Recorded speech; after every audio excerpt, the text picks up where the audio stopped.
Toffee और मिमी की दोस्ती। एक बार की बात है, एक छोटे से घर में एक कुत्ता रहता था जिसका नाम टॉफी था। टॉफी बहुत शरारती और चुलबुला था। उसे दिन भर खेलना और भागना पसंद था।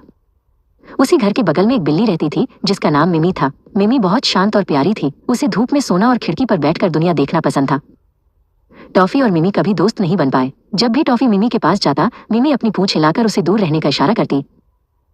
एक दिन आसमान में काले बादल छा गए और बहुत तेज हवा चलने लगी। टॉफी घर के अंदर चला गया, लेकिन मिमी अपनी पसंदीदा जगह पर ही बैठी रही। अचानक एक बहुत तेज हवा का झोंका आया और मिमी जिस पेड़ पर बैठी थी उसकी एक डाल टूट गई। मिमी डर गई और नीचे गिर गई, लेकिन वो एक झाड़ी में फंस गई। टॉफी ने मिमी की डरी हुई आवाज सुनी। वो तुरंत बाहर भागा। उसने देखा कि मिमी झाड़ी में फंसी हुई है और बहुत डरी हुई है। टॉफी ने मिमी की मदद करने का फैसला किया। उसने धीरे धीरे झाड़ी के पास जाकर अपनी नाक से मिमी को छूने की कोशिश की। मिमी ने टॉफी को देखकर पहले तो गुर्राया, लेकिन फिर उसने महसूस किया कि टॉफी उसकी मदद करना चाहता है। टॉफी ने धीरे धीरे झाड़ी की टहनियों को अपने पंजों से हटाया। मिमी ने भी हिम्मत करके खुद को बाहर निकालने की कोशिश की। थोड़ी देर की कोशिश के बाद मिमी आखिरकार झाड़ी से बाहर आ गई।